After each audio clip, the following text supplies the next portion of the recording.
waliwo ebyaliwo ku stage awo Sage yaliwo awo ya DJ Nimrod twawenya DJ Nimrod abantu ba odita yayogera ndoza teyatula DJ Nimrod but enjogera actions ze n'ebigambo bye byali nnyo towards to hit DJ Nimrod omusomwami yo Gift of Kado kikimbeera kyasinga okuleeta obuzibu manyi nakigwamu wakati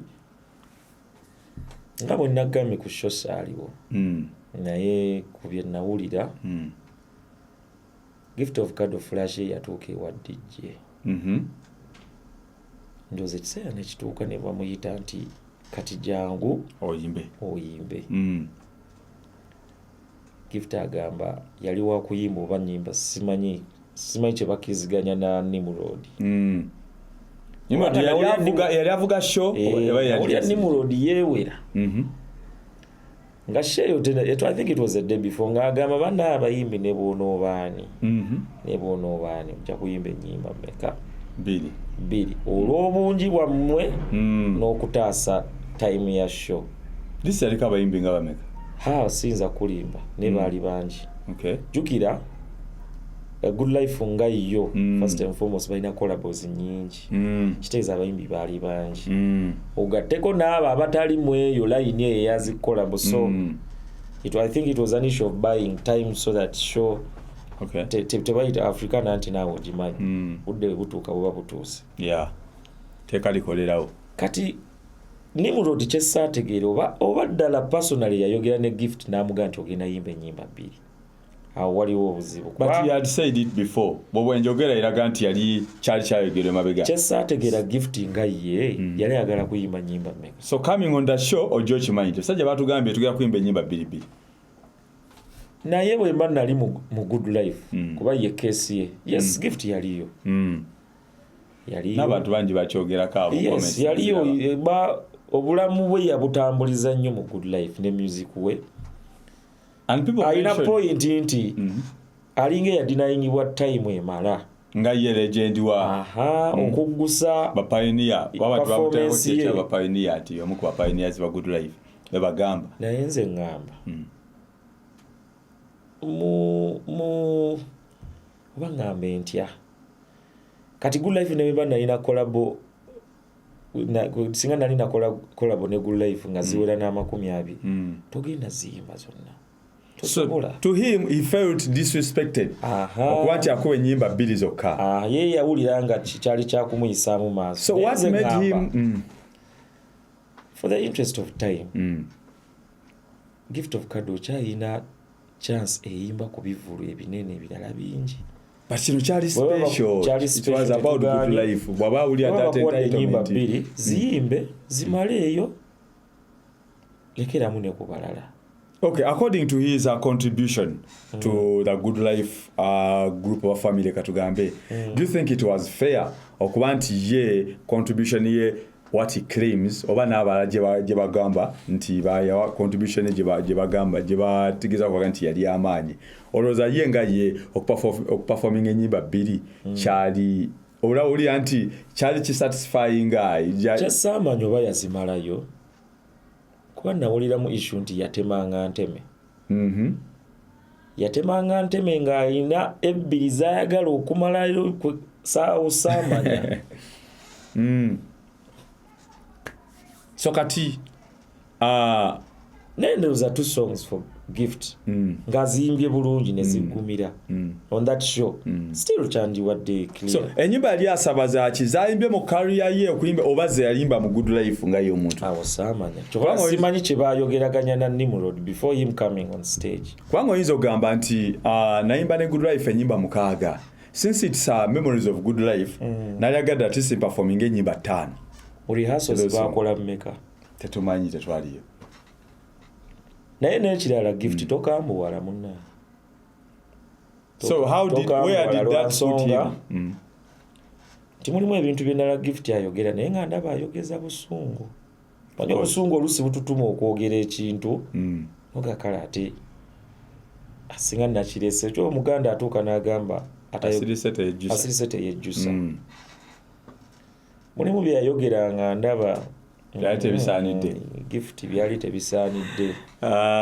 wandikirese. So yenga ye Gift of Kado manyi is a very talented guy.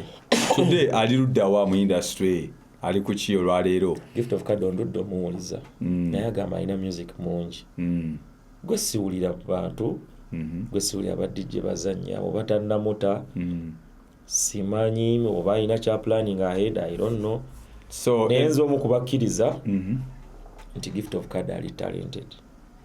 Yo Doroza senga bamuwa chance of expressing himself on the stage on the whole show nabanga wa chance oza chali bade kimuyambako nga turning back oba coming back the comeback yetaga comeback ana kati bogamba nti musajja tanayo tokyamuli ate kati goliye musebivulo obeeramu oliro obeera ku TV enyimbo oziraba kubanga nga toyina luyimba lu trending naye ng'olina music omulungi oba teweetaaga comeback kati kiringa okugamba nti Kabuye Ssemboga yeetaaga comeback teyeetaaga comeback music amulina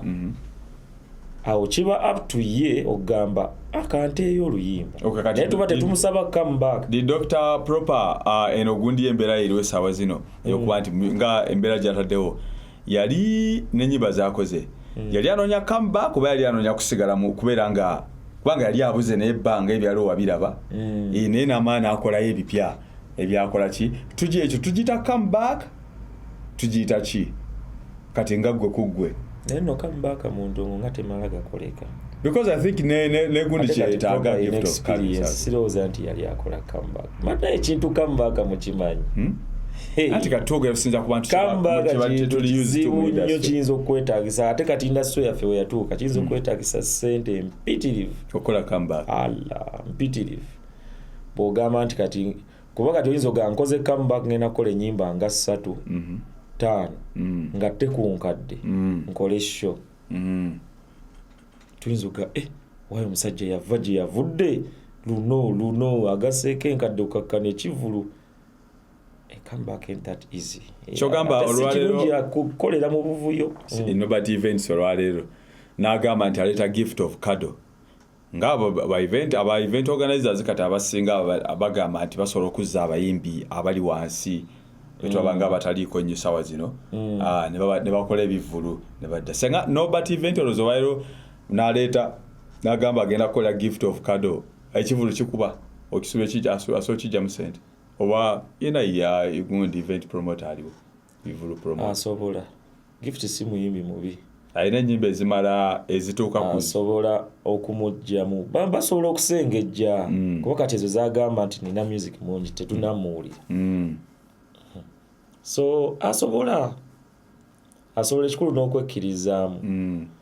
promoter tekitegeeza nti bw'anaakomyawo Gift agenda mutwala mu studio akole audio ne video bate ayi sisi we kibeera ekivulu kyawiza abayimbi kati Gift obajja kumusokoolamu ennyimba 3 nga nnungi